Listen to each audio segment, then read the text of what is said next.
Oi, gente! Nós somos o Daniel, Douglas, Giovanna e Sofia e fazemos parte do grupo Pamacavá, que em Suruí Paiter significa Let's Go, ou melhor, o nosso bora. Hoje vamos apresentar uma análise sobre como o futuro é frequentemente expresso pelo presente no português brasileiro oral.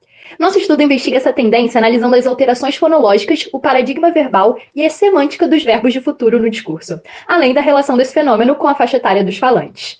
Então, Pamacavá, bora dar play e saber mais! Nosso objetivo foi analisar sincronicamente como o futuro é expresso no português brasileiro falado, comparando as formas de perífrase, como vou fazer, e presente com o valor de futuro, como faço amanhã, com formas sintéticas, como farei, e a perífrase com irei. Para isso, investigamos o contexto específico, o meio sonoro com baixo grau de monitoramento, ou seja, falas espontâneas e informais. Utilizamos o corpus Coling PB, que reúne entrevistas informais feitas com paraibanos em 2015. Além disso, consideramos idade como uma variável externa, separando os participantes em 3 grupos: adolescentes, de 14 a 17 anos, adultos, de 25 a 45 anos, e idosos com mais de 60 anos.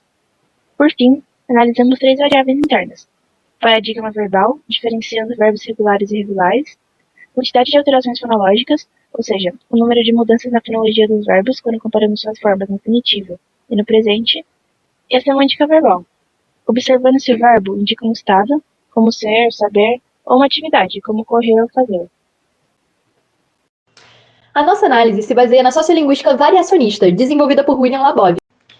A hipótese central do nosso estudo foi construída a partir da pesquisa de Thomas, que em 1969 já afirmava que a sintaxe do português oral brasileiro indicava uma crescente preferência pelo futuro com a perífrase, ir mais infinitivo, do que o futuro sintético.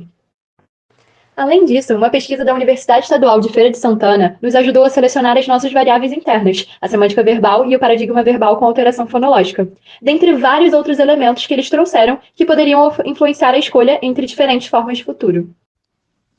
Com base na fundamentação teórica, estruturamos as perguntas que nos guiaram na pesquisa e formulamos algumas hipóteses. De acordo com a nossa experiência como falantes, formulamos nossa hipótese principal, que é de que o futuro na perífrase ir presente mais infinitivo e a forma verbal no presente apareceriam com muito mais frequência que construções com futuro sintético, como por exemplo, falarei e irei falar. Além disso, consideramos os verbos irregulares, que passam por maiores alterações fonológicas entre o infinitivo e o presente. Como esses verbos são muito frequentes na comunicação, os falantes aprendem suas formas no presente por repetição, e hipotetizamos que, por isso, essa forma apresentaria uma concentração maior de verbos irregulares. Outra hipótese é de que verbos estativos aparecem menos com a variante no presente. Isso ocorreria porque quando os verbos descrevem uma atividade ou ação, isso pode ser visto como algo já planejado ou antecipado, e o presente conseguiria transmitir essa ideia de forma completa. Já os verbos de estado aceitariam menos a forma no presente, já que essa estrutura e os marcadores que exige não transmitem adequadamente a ideia de algo duradouro ou existencial no futuro. Por fim, analisamos a influência da idade e acreditamos que a preferência pelo presente e pelo futuro em perífrase se manterá em todas as faixas etárias. Em relação à nossa metodologia, utilizamos como fonte o corpus linguístico da Paraíba, Coling PB, o qual reúne na íntegra transcrições e áudios de entrevistas orais informais realizadas com falantes de diversas regiões da Paraíba, sendo a maioria do ano de 2015. Sempre que possível, priorizamos falantes da região de João Pessoa e suas proximidades, nos limitando à zona urbana. Inicialmente, organizamos todas as ocorrências de futuro do presente em uma única tabela, dividida em 3 grupos por faixa etária. Cada dado foi acompanhado do contexto em que foi utilizado, com o objetivo de esclarecer a presença ou não da noção de futuro nos casos em que essa não pudesse ser facilmente deduzida pela análise morfossintática. Essa possível confusão foi especialmente mais frequente com o emprego do presente, sem que houvesse um marcador temporal explícito. Em seguida, tendo organizado o conjunto quantitativo dos dados em tabelas e gráficos, realizamos uma análise qualitativa a respeito do que poderiam indicar a partir da nossa interpretação. Mesclamos, assim, as 2 abordagens em uma análise quali-quantitativa, nos orientando por questões como a semântica do verbo pode estar influenciando a escolha de expressar o futuro de tal ou qual forma, e o número de alterações fonológicas. Essas influências se mantêm uniformes em função da idade? Observamos que não houve o uso do futuro sintético. As formas de futuro aparecem apenas como presente ou perífrase, ir mais infinitivo.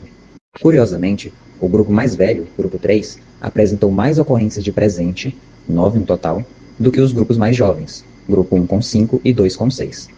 Em geral, 54% dos verbos eram irregulares, mas dentro do presente, esse número sobe para 65%. Quanto à semântica, 27,3% dos verbos eram de estado. No total, porém, apenas no presente, esse percentual foi menor, sendo de 15%. Por fim, em relação aos marcadores, 45% das ocorrências de presente foram usadas sem nenhum marcador, variando entre 20% no grupo 1, 66% no grupo 2 e 55% no grupo 3. Já o uso de perífrase com marcador foi mais frequente no grupo 1, com 31%, seguido pelo 2, com 22%, e grupo 3, com 17%, com 24,6% no total. Nossa primeira hipótese foi totalmente confirmada. Das 150 ocorrências analisadas, nenhuma apresentou futuro sintético. Isso reforça a preferência pelo uso de perífrases ou de presente para expressar o futuro no português brasileiro. As outras hipóteses também se comprovaram. Verbos irregulares apareceram com mais frequência no presente, indicando a influência do paradigma verbal das alterações fonológicas. Além disso, verbos estativos foram menos usados no presente quando havia marcadores temporais, sugerindo uma adaptação na forma de expressar estados no tempo. Também percebemos que o uso de marcadores no presente foi muito inferior ao esperado.